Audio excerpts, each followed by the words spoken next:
No meu casamento, minha sogra trouxe 50 convidados, que pediam tudo sem limites, e depois me obrigaram a pagar a conta. Eu sorri calmamente e disse apenas uma frase. E todo mundo ficou em choque. E antes de dar continuidade na história, deixe seu curtir, inscreva-se no canal e deixe nos comentários o seu nome e a cidade de onde você está assistindo. Agora no YouTube tem uma nova opção que o nome é Hypar. Hypar é muito importante para que o YouTube continue impulsionando nosso conteúdo e assim ajudando no crescimento do canal. E agora eu queria mandar aqui um abraço para Paulo Cardoso, que ele comentou o seguinte no vídeo anterior: estou adorando suas histórias, bom despacho, Minas Gerais. Queria mandar um abraço também para Laura Ferrari, foi outro comentário de um vídeo anterior, ela colocou excelente história, parabéns. E a outra é a Vera Lúcia, ela mandou assistindo de Mineiros, Goiás, queria mandar um abraço. Então é muito importante que você deixe seu comentário, até para eu vir falar aqui e para mim, se tiver algum erro, eu acabar corrigindo e melhorar cada vez mais o canal. Então eu vou ficar aqui assistindo a história junto com vocês e aproveite a história. Meu nome é Alicia Carvalho, tenho 38 anos e moro na Barra da Tijuca. Sempre fui uma pessoa que valoriza controle, planejamento e independência. Construí minha carreira na área financeira com disciplina e minha vida sempre seguiu uma lógica simples. Esforço gera estabilidade. Quando conheci Eduardo Ribeiro, achei que estava entrando em uma fase mais tranquila. Ele era o tipo de homem que evitava conflitos, falava pouco e parecia confortável em deixar as decisões nas mãos dos outros. No início, aquilo me transmitia calma. Com o tempo, comecei a perceber que não era calma, era ausência. A mãe dele, Helena Ribeiro, ocupava todos os espaços que ele deixava vazios.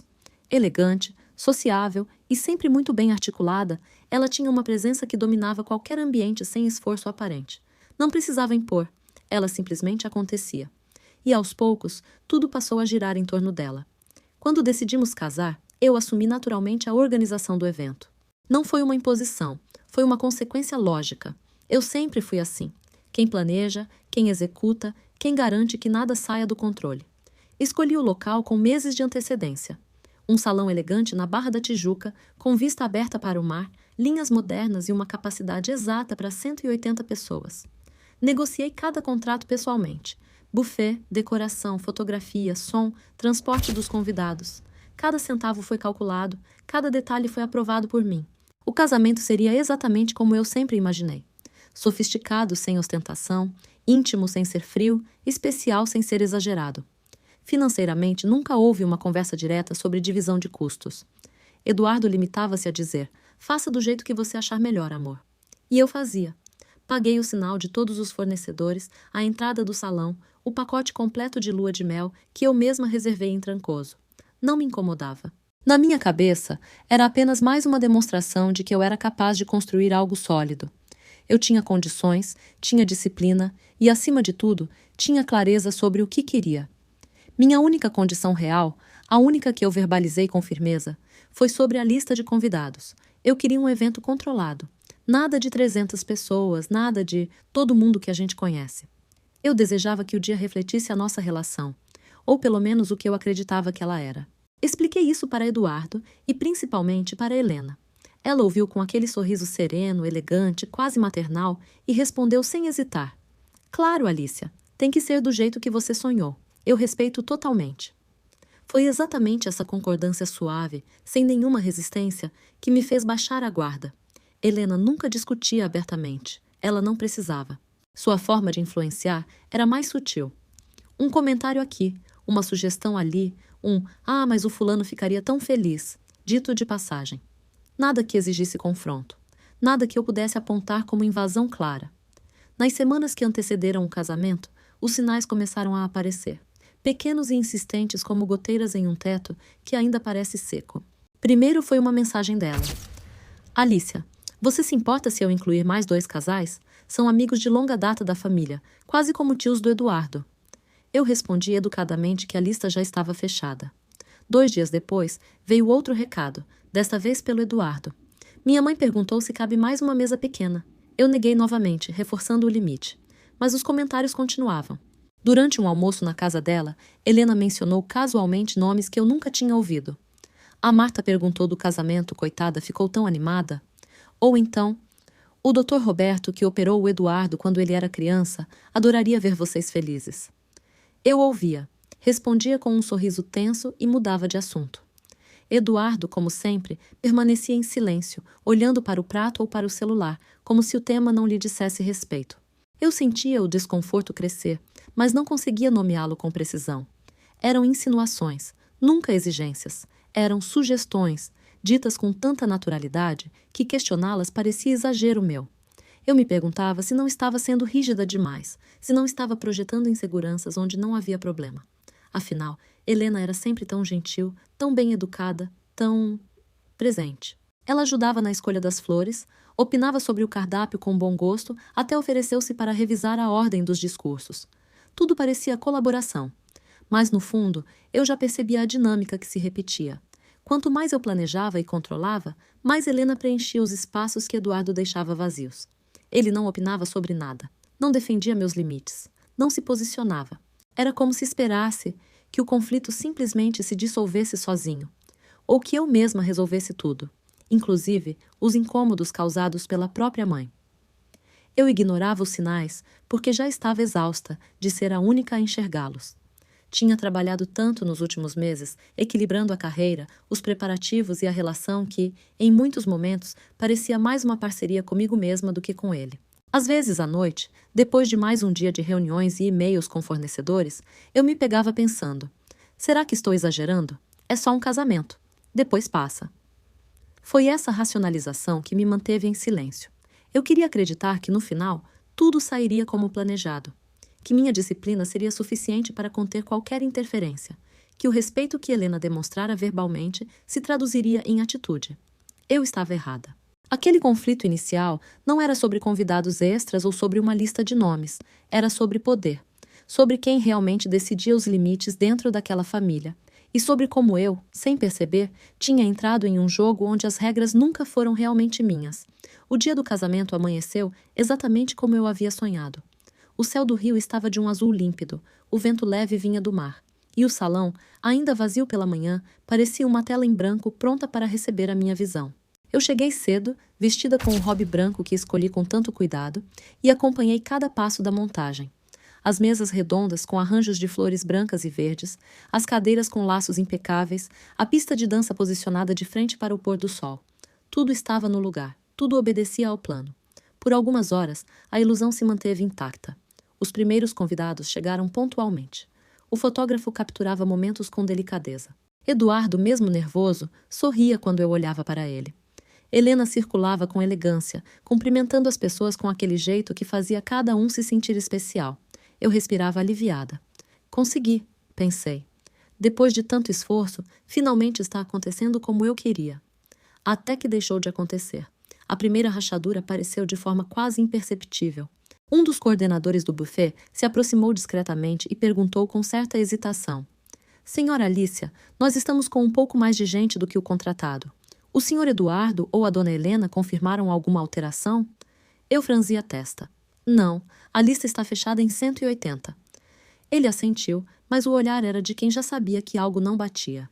Comecei a observar com mais atenção. O salão, que deveria estar confortável, parecia mais cheio do que o previsto. Mesas que eu havia marcado como reservadas para possíveis atrasados estavam ocupadas por rostos que eu não reconhecia. Pessoas rindo alto em grupos que não faziam parte do meu círculo. Um casal mais velho que eu nunca tinha visto conversava animadamente com Helena perto do bar. Uma mulher com um vestido vermelho chamativo tirava selfies em frente à decoração que eu mesma havia aprovado. O desconforto virou inquietação quando fui até a entrada e pedi a lista de presença atualizada. O número não batia. Não eram 5 ou 10 a mais. Eram quase 50 pessoas além do combinado. 50.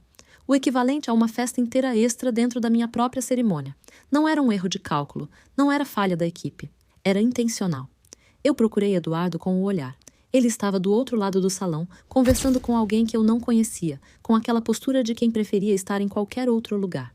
Quando nossos olhares se cruzaram, ele desviou rapidamente, fingindo ajustar a gravata. Não veio até mim. Não perguntou o que estava acontecendo. Simplesmente permaneceu à margem, como sempre. Helena, por outro lado, movia-se com total naturalidade. Cumprimentava os novos convidados com beijos calorosos, apresentava uns aos outros, organizava onde cada um deveria sentar. Seu riso ecoava pelo salão com facilidade. Ela parecia estar no comando de uma festa que ela mesma havia ampliado. E o pior, parecia satisfeita. Como se aquele fosse o tamanho que o casamento sempre deveria ter tido. O tamanho que ela considerava adequado. A escalada foi silenciosa, mas implacável. O consumo no bar subiu de forma absurda. Garçons passavam o tempo todo com bandejas cheias, pedidos de drinks especiais, repetição de pratos. Algumas mesas pediam mudanças no menu que não estavam previstas. A pista de dança, que eu imaginava romântica e contida, encheu-se rapidamente com gente que dançava como se estivesse em uma balada. O volume da música aumentou sem que eu autorizasse.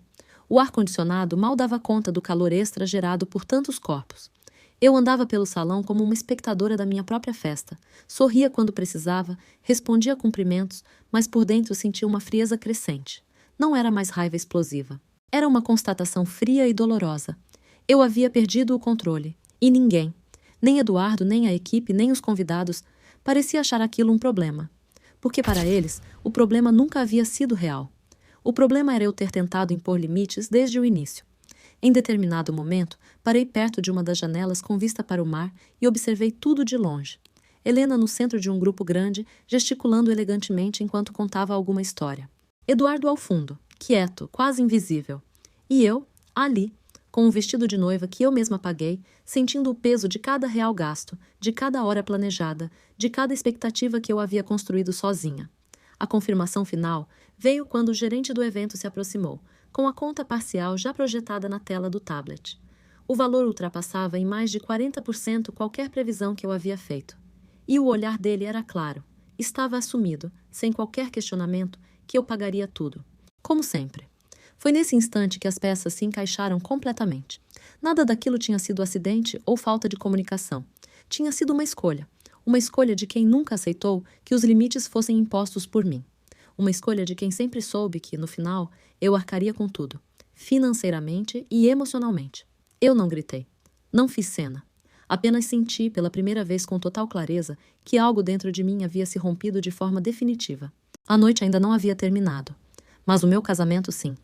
Minha reação não veio como uma explosão de raiva. Não houve gritos, lágrimas ou cenas dramáticas que eu pudesse ter imaginado em um momento de fúria. Em vez disso, houve silêncio. Um silêncio profundo, denso, quase palpável, que se instalou primeiro dentro de mim. Eu estava parada perto da janela que dava para o mar escuro, o vestido branco ainda impecável apesar de toda a noite. O salão pulsava com música alta, risadas e o tilintar de taças. 50 pessoas a mais do que eu havia planejado. Consumo descontrolado. A conta já projetada para ultrapassar em muito o que eu havia calculado.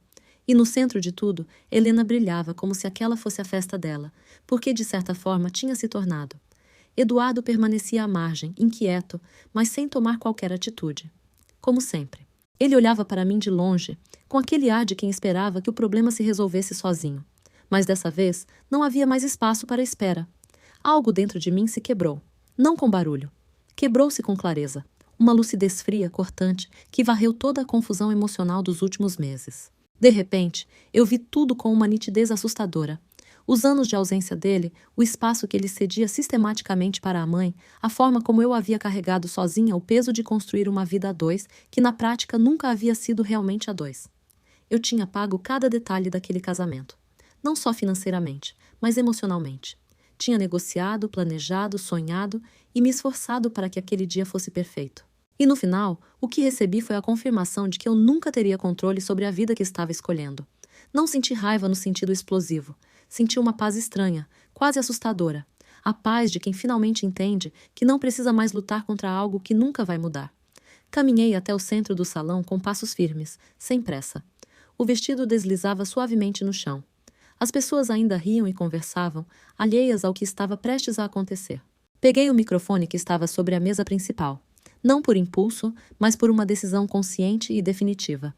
O coordenador me olhou surpreso, mas entregou sem questionar. Aos poucos, a atenção começou a se voltar para mim. As conversas diminuíram. Alguém pediu para baixar a música. O salão foi ficando mais silencioso, até que restou apenas o som distante das ondas lá fora e o bater do meu próprio coração, agora calmo. Eu olhei para todos. Para os rostos desconhecidos que tinham invadido o meu casamento. Para as mesas cheias além do planejado. Para Helena, que ainda sorria, mas com uma leve tensão nos olhos que eu nunca tinha visto antes. Para Eduardo, que parecia paralisado, como se finalmente entendesse que não havia mais para onde fugir. Não preparei um discurso longo. Não precisava. Tudo já estava exposto naquela noite. A ausência dele, o domínio dela, o meu esforço silencioso sendo desrespeitado. Eu só precisava dizer o essencial. Minha voz saiu clara, firme e surpreendentemente tranquila. Boa noite a todos. Obrigada por estarem aqui esta noite. Infelizmente, preciso interromper a festa por um momento para dizer algo importante.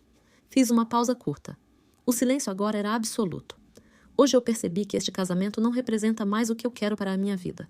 Eu construí cada detalhe deste dia com dedicação e amor, mas também com a expectativa de que estaríamos construindo algo juntos. Infelizmente, o que vi esta noite foi uma confirmação de padrões que eu não posso mais aceitar. Por isso, diante de todos vocês, eu anuncio o fim do meu casamento com Eduardo Ribeiro. A festa termina aqui. O casamento não vai acontecer. Não houve gritos. Não houve drama exagerado. Apenas clareza. As palavras saíram sem tremor na voz. Porque naquele momento eu não estava agindo por emoção. Estava agindo por lucidez. Eu não estava terminando apenas uma festa, estava terminando um ciclo inteiro. O ciclo de ignorar sinais, de carregar sozinha, de aceitar a ausência disfarçada de calmaria, de permitir que outra pessoa definisse os limites da minha própria vida. Helena deu um passo à frente, o rosto pálido, tentando dizer algo. Alicia, querida, vamos conversar. Mas eu levantei a mão com calma, interrompendo-a pela primeira vez sem qualquer hesitação. Não há mais o que conversar, Helena. Esta noite deixou tudo muito claro. Eduardo apenas me olhou, os olhos arregalados, sem conseguir articular uma única palavra. Pela primeira vez, ele não tinha para onde recuar. Não tinha a mãe para esconder-se atrás. Não tinha silêncio para se proteger. Eu devolvi o microfone à mesa, olhei uma última vez para o salão e senti uma sensação estranha de leveza.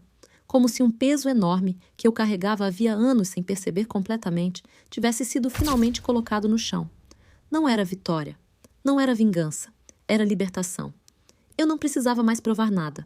Não precisava mais controlar o incontrolável. Não precisava mais ser a única a fazer a relação funcionar. Naquele momento, diante de quase 230 pessoas, eu estabeleci o limite que nunca havia conseguido estabelecer antes. Um limite claro, público e irreversível. E pela primeira vez em muito tempo, eu me senti inteira. O impacto não veio em forma de gritos ou escândalo. Veio em forma de silêncio. Um silêncio pesado, desconfortável, que se espalhou pelo salão como uma névoa fria. As pessoas pararam de dançar. Os risos morreram aos poucos. Alguns convidados trocaram olhares confusos. Outros abaixaram a cabeça, evitando qualquer contato visual. O ambiente que, minutos antes, pulsava com energia e música, perdeu completamente o ar de celebração. De repente, era apenas um salão caro, meio vazio de sentido, com mesas desarrumadas e taças pela metade. As pessoas começaram a sair de forma desorganizada. Ninguém sabia exatamente o que dizer. Alguns se aproximavam de mim com expressões de constrangimento, murmurando "Meus parabéns pelo discurso" ou "Força, Alicia", mas a maioria simplesmente pegava suas coisas e ia embora, evitando se envolver mais do que o necessário. O DJ desligou a música sem que ninguém precisasse pedir. Os garçons pararam de circular com bandejas. O salão foi esvaziando lentamente, como se todos entendessem que a noite havia terminado de forma definitiva. Helena tentou reagir. Ela se aproximou de mim com o rosto ainda composto, mas com uma urgência que traía sua habitual serenidade. Alicia, por favor, não faça isso. Vamos conversar em particular. Isso é um mal-entendido. A voz dela, sempre tão articulada, agora soava ligeiramente trêmula. Pela primeira vez, sua influência não encontrou espaço para se expandir. Eu a olhei nos olhos e respondi com uma calma que nem eu mesma esperava. Não há mal-entendido, Helena. Esta noite foi muito clara. Eu só estou sendo honesta com o que vi. Ela abriu a boca para insistir, mas algo no meu olhar a fez parar. Pela primeira vez, ela percebeu que não havia mais terreno para negociar. O espaço que ela ocupava havia anos, aquele espaço que Eduardo deixava livre, tinha sido finalmente reivindicado por mim. Eduardo permaneceu parado no mesmo lugar por longos minutos. Parecia perdido, como se o mundo tivesse mudado de eixo e ele não soubesse mais onde pisar. Seus olhos encontraram os meus várias vezes, mas ele não se aproximou. Não pediu desculpas. Não tentou explicar. Apenas ficou ali, testemunhando o fim de algo que ele nunca havia realmente lutado para manter. No fundo, acho que ele sempre soube que chegaria a esse ponto. Só não imaginava que seria tão público. Nos dias seguintes, o julgamento veio de todos os lados. Mensagens de WhatsApp, ligações de familiares distantes, comentários nas redes sociais que eu nem sabia que existiam.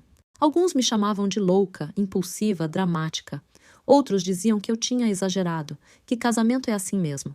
Houve quem defendesse Helena dizendo que ela só queria ver o filho feliz e que eu tinha sido fria demais.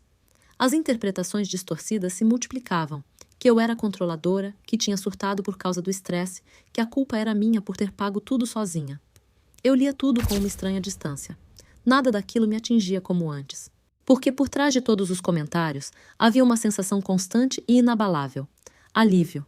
Não era alívio pela humilhação pública. Não era alegria pela dor de ninguém. Era o alívio profundo de quem finalmente evitou um erro muito maior. Eu não tinha perdido um casamento. Eu tinha evitado uma vida inteira de silêncio, de ausências disfarçadas de paz, de carregar sozinha o peso de uma relação desequilibrada. Tinha evitado anos de deixa pra lá, de não vale a pena discutir, de ver meu esforço ser constantemente diluído pela influência de outra pessoa. A conta financeira foi resolvida com resistência, pressão e muito desgaste.